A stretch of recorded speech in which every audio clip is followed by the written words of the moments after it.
kanti no twegasseko nkwaniriza nnyo nyini ddala webale okulabika nti nno oli naffe ku the Mighty Nice Radio wosinzidde okulabika nti nno oli webale nnyo webalire ddala kubanga otwegasseko. Of course oli ne Hajj kaziwe Bashir bazita www.kbmlive wona wosinzidde okulabika nti otwegasseko webale nnyo webalire ddala kubanga otugoberera. Tuli buterevu mu studio za radio yo the Mighty Nice Radio. Nkwaniriza nnyo nyini ddala bannaffe abali wano abali emitala w'amayanja mwebale nnyo mwebale ddala okulabika nti muli naffe. Share this, share across, inviting friends bagay ne bannagayi bategeeze nti situation room of course Haji yayingidde odda ate tuberenga tutambula okutuusaako waaka muyitirivu nnyo gwe tugenda okulabikanga tugabana olunaku olwaleero nsonga za UCC, olunaku olwaleero nsonga za police, olunaku olwaleero nsonga za Uganda Communications Commission, nsonga za Uganda Police Force we tugenda okulabikanga tutambula.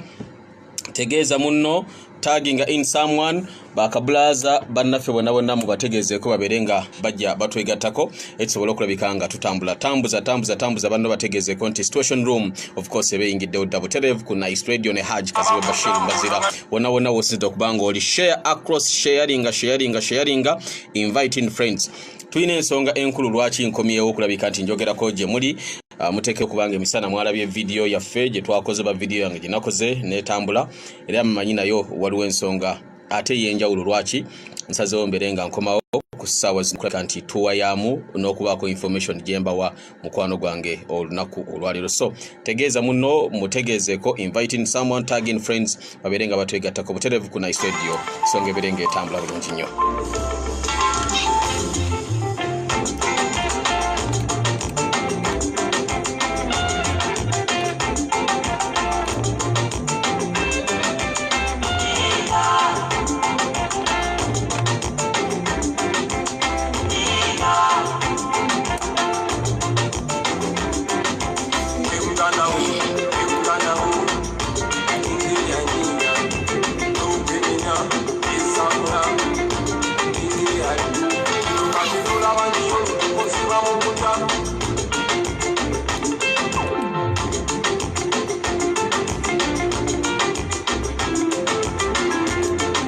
Okay. All right. Wonna wosinzidde okulabika nti nno munnange otwegasseeko weebale nnyo weebalire ddala okulabika nti nno oli naffe. Okay. Nkwaniriza wonna wooli awo weebale nnyo nyini ddala okulabika nti nno oli naffe. Tegeeza ku munno munnange abeerenga atwegattako buterevu. Share this, sharinga, tagging friends. Message ejja nkulu nnyo naddala eri banna struggle. Message ejja nkulu nnyo olunaku olwayo gye nkuleetera mukwano gwange. Waliwo information gye tulowooza nti nno obanda okubaako ng'ogifuna. It's very important that you get this information tonight. Nga tetunaba kwebaka eri mmwe abagenda okwebaka ng'obudde tebunnakya eri mmwe abo bugenda okukya ng'otandika olunaku eri ggwe ng'otandika butandisi olunaku. It's very important that you get this message tonight.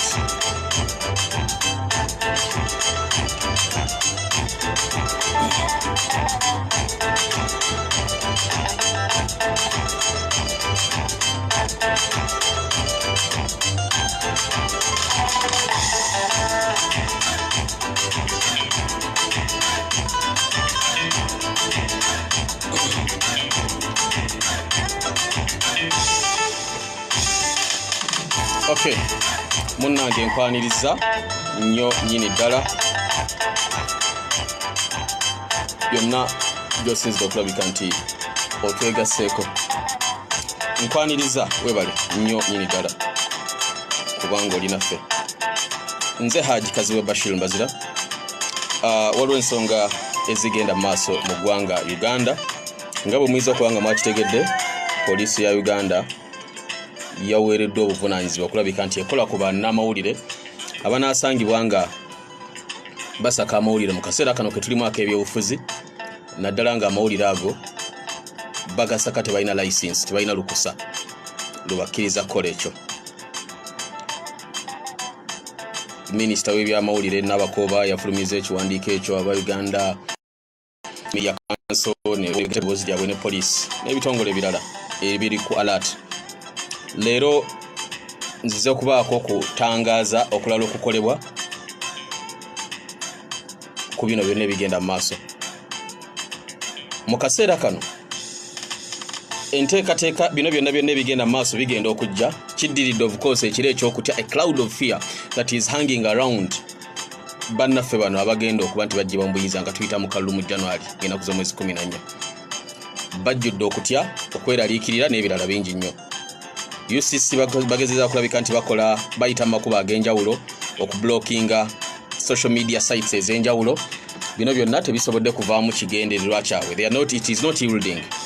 UCC egezezaako of course yasooka newandiika ebbaluwa ekiwandiiko nega nti ng'ennaku z'omwezi 3 ku nkomerero ya October bonna aba streaming live abali ku social media muteekeddwa okubanga muwandiisiza ne Uganda Communications Commission. Ekiwandiiko ekyo kyafuluma ti by 31st October UCC ina okubanga ebamanyi mwenna ba blogger abali online abantu abasinga ne batakifaako nga bamanyi UCC teyina buyinza kulabika nti ebagamba ku kino titesobola ku blockinga sites z'abantu.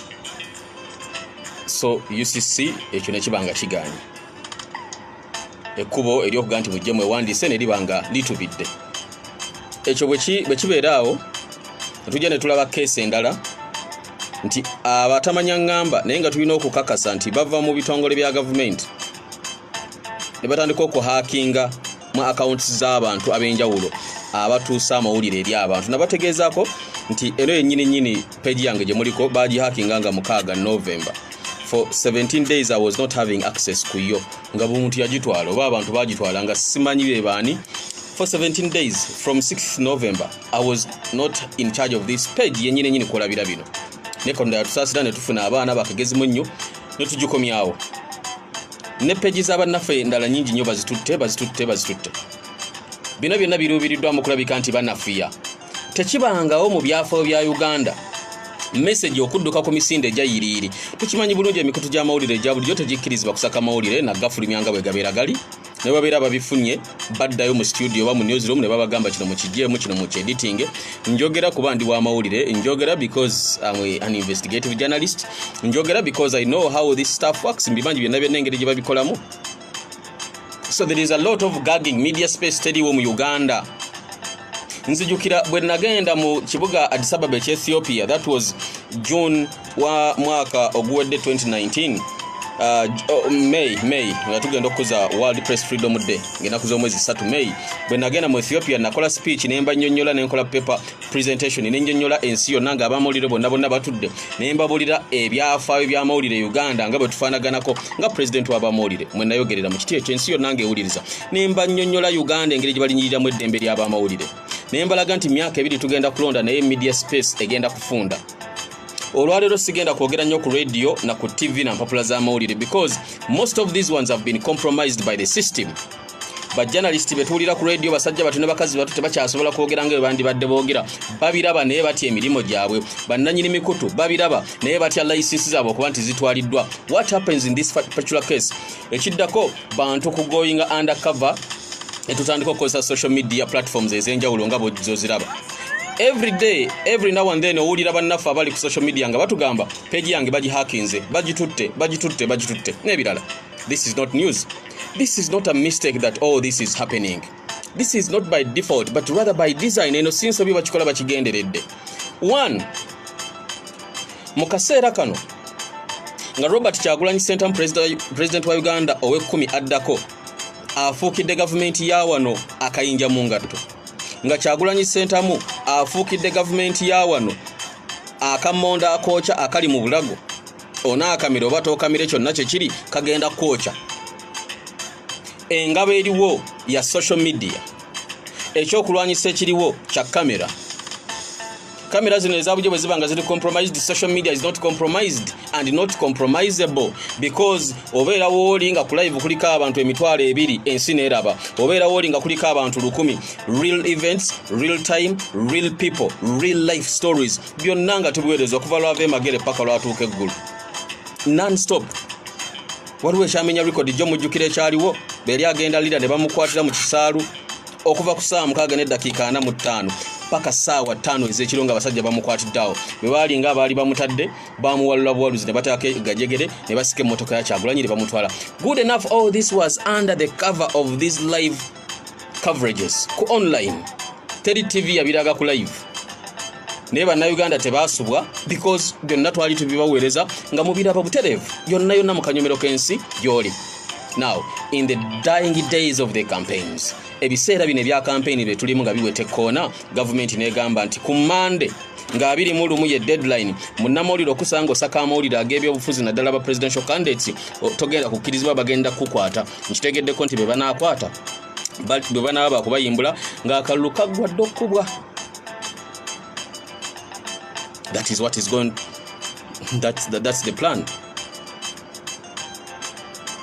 Munnayuganda ndaba manyi abasinga okulaba mmwe abamawulire mulimu batono. Abasinga okonsuminga betubawa semuli bannamawulire.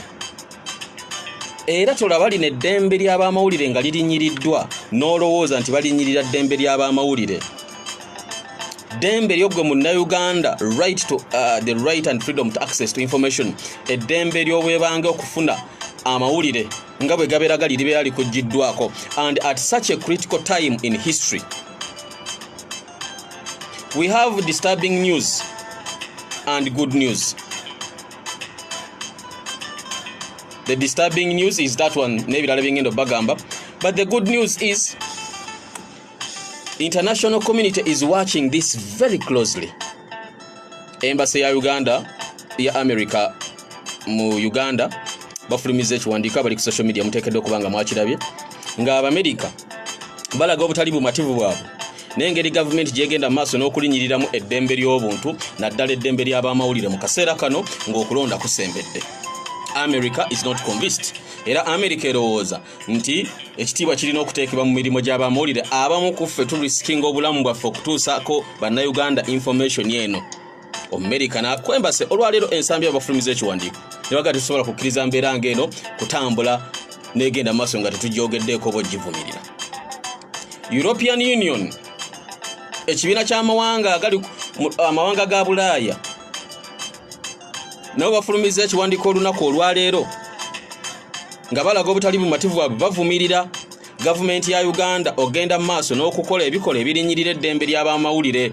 Munnayuganda olunaku olwaleero ekyokulwanyisa kye tulina institution eyasigalawo ng'esobola okukola n'okulwanirira omuntu wa bulijjo lye bayita essiga eryokuna. Tulina parliament mugimanyi very much compromised abalimu bakwata ne kusemateeka waffe. Tulina judiciary ekitongole ekiramuzi mulaba emisango bwe bagisala. Tulina executive president Museveni gyakulembera.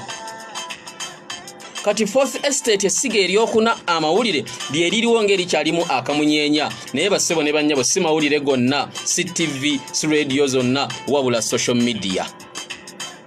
Government gyetayinaako control eri direct. Naye bawandiise ne bagamba UCC nesaba Google epulinge down esazeemu emikutu 14. Gino gyonna bw'ogitunulira gye gifulumya amawulire ge tubadde tubaweereza, gye gikuwa information nga bwetambula nga bwefaanana. Okutya kw'amaanyi nti singa bino bigenda mu maaso n'okubaawo, of course okusinziira ku kyentegeddeko mbadde ngezaako okwogerezeganyako ne bannange ne banga nti ate mweraliikirira tekijja kuba kyangu Google okusazaamu emikutu gye YouTube channel gipulinga down because government erina okulaga obujulizi ku ebyo byewandiise. Bw'obawandiikira tekimala bumaze bawandiikira, you have to prove evidence nti omukutu guno gwafulumya amawulire bwe gati era gaavaamu bino. Kati awo tusuubira okusigala nga tusigala tukola. Naye waliwo disturbing piece of information egamba okukwata ab'amawulire abasangibwa nga mukola nga temulina license za Media Council. Agenda okuwa license ya Media Council ye government ajja kusooka akebere ne mu byenda akakase nti ojja kuzinira ku ntoli zasooka kuwe license.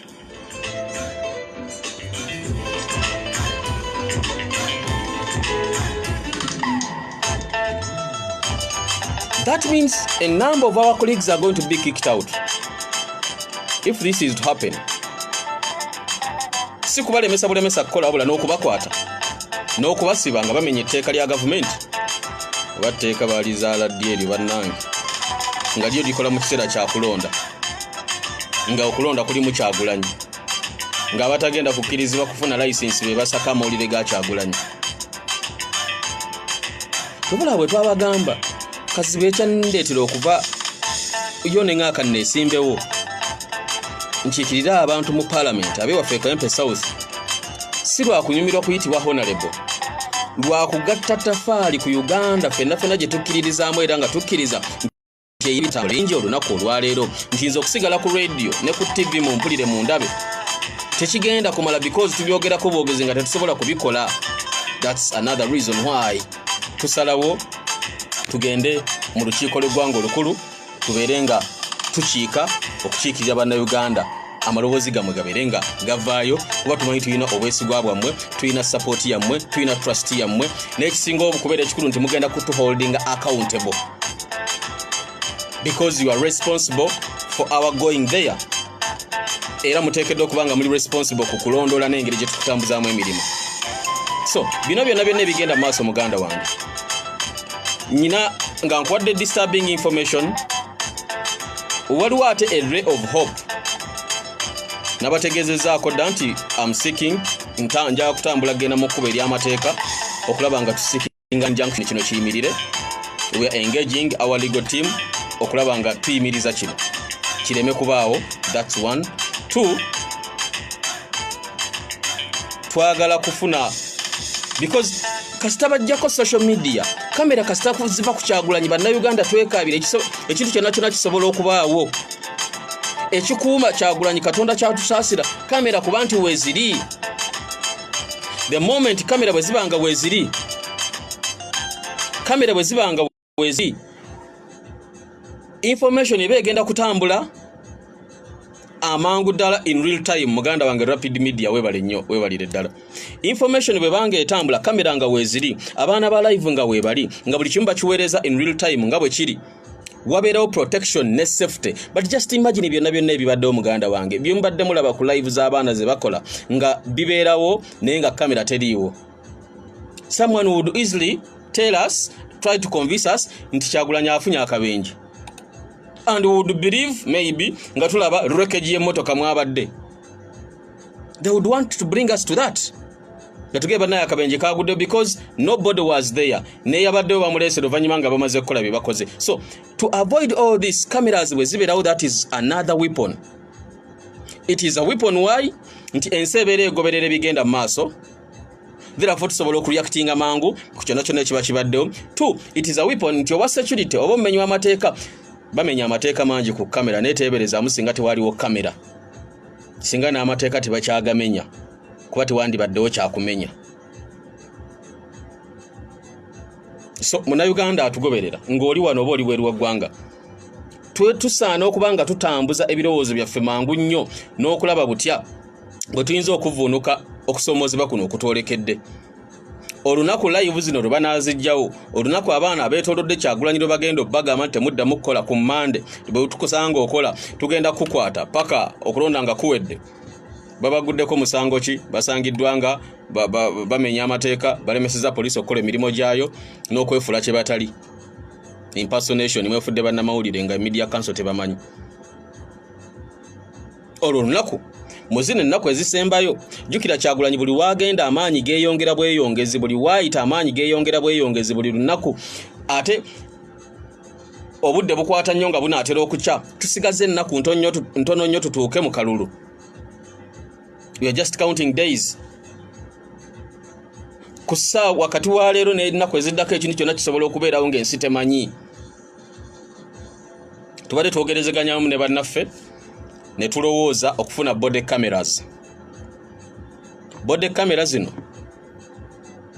nga bwe tuba tuzifunye zigenda kutuyamba okukola ng'eriiso eddala eriraba mu biseera eby'okusoomoozebwa embeera bw'ebanga etabuse. Body camera anaajambala tojja kumutegeera tojja kutegeera nti no yalina body camera. ajja kubeera ku tiimu awo boolaba mwana obaddukira ku moto kuba akola ki tojja kumutegera ne waabagi positioninze tosobola kugiraba nti yeno body camera awo tusobola okuyambibwa nti poliisi ne gavumenti bebanga ekutta abaana abakwata zi live obanga tebakutte ng'ebalemesezza okujja bantu baffe bano abalina body cameras basobola okusigala nga bakola omulimo information nesigala nga etambula egenda mu maaso guno omulembe gwa .com you cannot completely silence us tosobola kutuzikiza ddala n'oga nti temujja kwogera body camera esobola okubanga pen body camera esobola okubanga pesa body camera esobola okubanga saawa kasobola okuba ka clip n'okateeka somewhere gisobola okuba pesa nkugambye. We are getting all these ideas into play naddala mu nnaku ezisembayo ez'akalulu bannange bannayuganda tetwagala kintu kibeerewo nga tetwetegese. President waffe mulaba atambula ayambadde bulletproof and you think this is days as usual. Robert Kyagulanyi Ssentamu atambula ayambadde body armor bw'oli olabika lukaawa yeesimbyewo ng'atambula ayambadde bulletproof atambadde ayambadde ekiremet musajja wattu yenna yeekapisa alinga agenda mu lutale Baghdad. This is not business as usual. This is not an electoral process as usual. When you follow these events, lwaki tolowooza nti tuli mu mbeera ey'olutalo olutali lwa bulijjo, olutalo lw'ebirowoozo, olutalo lwa generation, olutalo wakati w'ekituufu n'ekikyamu, olutalo wakati w'amazima n'obulyazaamaanya, olutalo wakati w'anyigiriza n'anyigirizibwa ng'abanyigirizibwa be bangi abanyigiriza be batono. Let's get back to the body cameras. Body cameras zino tukoze research ne survey ne bannayuganda abali wano n'abali ebweru kino lwaguddewo nganzo omukugu mu by'amawulire n'ebyempuliziganya. Ekirungi NUP erina abantu okuva mu layini zonna era kino tukyebalize Katonda. Bwe twogera ku basawo tubalina nga abaana bali mu struggle basawo. Bwe twogera ku legal brains bannamateeka tubalina legal brains nga tubalina mu siba mu balaba. Saagala kwogera ku kyabayimbi ekyo bajja kuŋŋamba haja yogedde kyakinga music akoze kinene okukyusa eggwanga. Bwe twogera ku kyamawulire NUP ab'amawulire tubalina twerina weetuli titusobodde okutuula ne ttiimu yaffe ne tugattagatta ebirowoozo. How best can we overcome this? Kino tukyogera emisana ttuku tetukyayagala kwekweka. Bwe mutujja ku live tugenda kwambala body cameras. Body camera mpozi ng'onoogamba Kyagulanyi atambule yekka. You won't see these body cameras. And we are trying to see how best we can link the body cameras to wireless connections berenga zikasuka butereebwa ekifaananyi. We don't tetulaba mbeera yonna Kyagulanyi bw'atambula ng'anoonya akalulu nga tewaliiwo kamera. Era guno gwe mukisa abasajja gwe baagala okukozesa okumaliriza omulimu gwabwe ogwabalemedda. Ne buli kye mukola kyonna kutagala Katonda ateekawo amakuba amalala.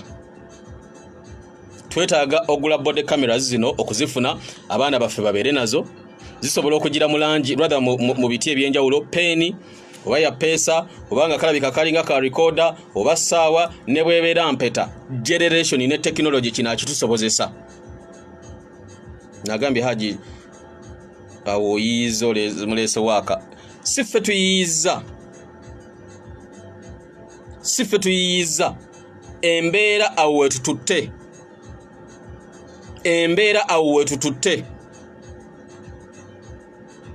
because temusobola kulemesa guno mulembe eno generation ndala nnyo generation ya Kyagulanyi ndala nnyo. We have all the brains all the minds mu kisero kimu. Kiseera kituuka butuuzi ne tugamba twetaaga munnamateeka ng'oli washamye mu malende. Munnamateeka atagenda mu parliament kukiikirira abantu b'e Kampala. Twetaagani nti kansi wa Mary ng'ayingirawo. Twetaagani Waiso Alex Mufumbiro munnamateeka atagenda na mu parliament akukiikirira abantu b'Ejjinja. Twetaaga mu by'amawulire abaana babeera ku live tewali presidential candidate teri kibiina teri generation eyina abantu balina live nga baweereza amawulire nga bwe gali nga generation ya Kyagulanyi ne NUP ti abaana we bali nga batambula. Twetaagani ti ab'amawulire akulembera ab'amawulire mu Uganda Kazibe Bashir Mbazira sirwa kuba nsonga ndala yonna because ffenna tunyigirizibwa wamu all these brains all these minds tuzituuza wamu tetugaa twetaaga kukola kintu kye kino. twetaaga kinti lawyer David Louis Lubongoya secretary general waffe, he's at the top of all this, ne timu endala. So ku nsonga eno muganda wange, we need to go an extra step deep. Bode camera zetwogeddeko, waliwo zetusobodde okulabika nga tuzuula ku Amazon, nawe osobola ogenda n'ozuula. Munnayuganda bw'obanga oli eyo ng'osobola tuweereza bode camera, we thank you so much. Giweereze mangu. We kindly pray, and because toyimanyi kino abeerawo nga bano babayimiriza abasajja batugambye ku Monday nga 21. We don't want to wait that. Nga bwe ngenda mu kooti okwengeginga bano, we have to have a backup plan. Even when government nega nti katuyimiriza kale mubaleke bakole, batalina license mbaleke bakole, we have to have this backup plan. Kati batuzibudde amaaso. Bode camera tusobola n'okuziteeka ku mmotoka. Oba mmotoka yani ne ku mmotoka za police bana abajja batulondola. Lwaki tetugiteekako? Une tugiteeka mu kifo batasobola kulaba. Bukale bajje bakole bakola nga kamera gye twabateze ennyini ebikwata. This is where we are going. Munnange bobanga oli bweru w'eggwanga ng'olina obusobozi obutuweereza bode kamera eno, kuba kamera akatono teziba nnene kugambye esobola okuba genda online bwe mala kukola program eno bamulojira genda online ojja ziraba teeka mu bode kamera. Kasobola okuba ka pen, kasobola okubeera pesa, kasobola okuba ka clip, kasobola okuba ka key holder, kasobola mu bika ebyenjawulo. Naye bw'oba osobola kankwe namba yange ya WhatsApp oyogere nange tukwatagane, ogishipping ogituweereze, nkubuulira amannya g'ogiweererezaamu oba nkubuulire address k'ogiweerereza. Oba okay, namba y'essimu eri 0782 502863. Tokuba simu eyo mukwano, kozesa WhatsApp. Tokuba ku simu eyo, kozesa WhatsApp, strictly WhatsApp. Nyina ensonga lwaki nkugamba obutagikubako. Nyina ensonga tokuba ku simu eyo, yogera nange Kazibe Bashir Mbazira, nze gojja okuba nga oyogera naye. Era osobola n'okukebera muno lanti eri mmanya gaani Kazibe Bashir Mbazira. Bono bw'oyagala voice note okakasa nja kikukolera. Eri enamba yange eri note 782 5 28 63 0782 5 28 63. Tufune bode cameras ezo bobanga mundango boli Bungereza wonna woli oboli Kenya oboli South Africa oboli Rwanda oboli Ludawa ne bobanga oli wano gwengo osobola okugifuna eyo bode camera. Kindly do the needful. Twetaase twebeerere mu kino kyekimu ku ebyo tusobola okulabika nga tukola okusafeguardinga struggle yaffe. Abasajja mu ntalo zibagenda bagula zi drone ne zibatambulirako mu biseera nga bino, bagula zi drone ne zitambula buli wamu, but of course drone bwe tunagigula police bajja gikuba, tetwetaaga kirabika. Bajja kulaba nga katambula olaba drone ate gye baweerezebwa president ye Mukette enanga n'atugamba mbu yalabye munyenye wa Kibunoomu, si kata n'atugamba nti yalaba nseenene.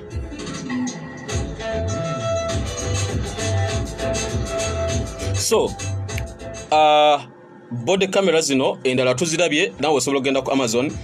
Ezimu kuzo ziri wakati wa $8 ne $15 depending on the model and make. Wakati wa $8 ne $15. Waliyo nno nezigula $3 naye tulowooza mu mbeera gye tulimu kuba si kyekyoka kye tujja okutunuulira ezigula $3 $4, but let us zero down to $8 ne $15 each piece, buli a single body cam. Tutwale averagely wakati we $8 ne $15 US dollars. Ze sente ezigula, because wala buzaga zigula sente meka, ze sente ezigula body cam. Tutegeddeko Kenya, because I have to furnish you with all this information, kubulya byonna. Mu Uganda waliwo weziri naye ntono, waliwo abazirina naye ntono. Naye Nairobi Kenya wano waliwo amaduuka amanene ddala agatunda electronics ow'ekikula nga kino mwe tusobola okujja bode cameras zino. So tugezezaako before coming to make this broadcast okwogera nammwe okukola research tukifunawo amangu mu Uganda tulina we tusobola okuzijja though si nnyingi era mmanyi ne we tunaamaliriza okukola sheno weziri bayinza n'okubanga bazijjeewo kuba balaba kwe bali balaba program eno egenda okumala okuggwa nga weziri tutegeddeko amaduuka ebifo biringa 3 eri mu dduuka ewalala bantu balina bye balimu naye nga bazirina batunda CCTV cameras and everything balina ne zino body cameras. So nyina okutya nti Katonda ayinza okuleetawo embeera nti tuyinza okumaliriza okugenda okuddayo nga ziweddewo naye bwe tuba tuzifunye the better ne tuzifuna wana Uganda. Ekkuba eryangu eririwo okumpi e Nairobi e Kenya, this is very easy. Tusobola okutumya abantu baffe tumanye engeri gye tusobola okuzireeta n'ekirala kino si kyakulwanyisa nti tuleese mundu. Then naawe alina ekkubo mw'osobola okuyita to ship it oba okugiweereza oba ku DHL oba okukola otya. Ensonga eriwo nti ya bwangu, this is an urgent call, kya bwangu. So ky'osobola okukola kyonna onangaye enamba y'essimu. Enamba y'essimu mukwano gwange eri 0782 5 28 63. Tokuba ku ssimu eyo, kozesa WhatsApp mukwano gwange 0782 5 28 63 0782 502863. Mbadde nsaba bakama bangi kino tukitweetinge n'obwangu bonna bwe kyetaagisa. Tusavinga information okulabika nti esigala etambulanga bweri in the wake of these threats. Wakati mu kaseera kano nga bino byonna ebitweralikiza ne bitutiisatiisa bitandise okulabika nti byeyongedde kyetwetaaga. Bode camera nkugambye waliwo gye tulabye ene $1,015 specification zaayo ina obusobozi obutereka footage wa 32 GB, ina obusobozi oburecordinga 11 hours non-stop okumala essaawa 11 nga tewumuddemu. That means eryanda lyayo lirina obuzito ng'omaze odicharginga lisobola okurecordinga for 11 hours non-stop. Eri waterproof, teyita mu mazzi. Bino bakubye tear gas, bakubye mazzi, mwana bw'aba girina teyita mu mazzi. Erina night vision nti n'embudde obw'ekiro esobola okusigala ng'eraba naye ng'ate tefulumizza kataala, because normally cameras oyinza olowooza nti ate bw'eba ekwata ate esobola okuba nga eyaka, naye kati eno specifications zaayo tugikebedde ng'ekiro ebeera ekwata naye ng'akataala tekakola ki, tekaakadhirafo, tosobola giraba nti omuntu ajambadde oba alina waagitadde. Tugezaako bakama bange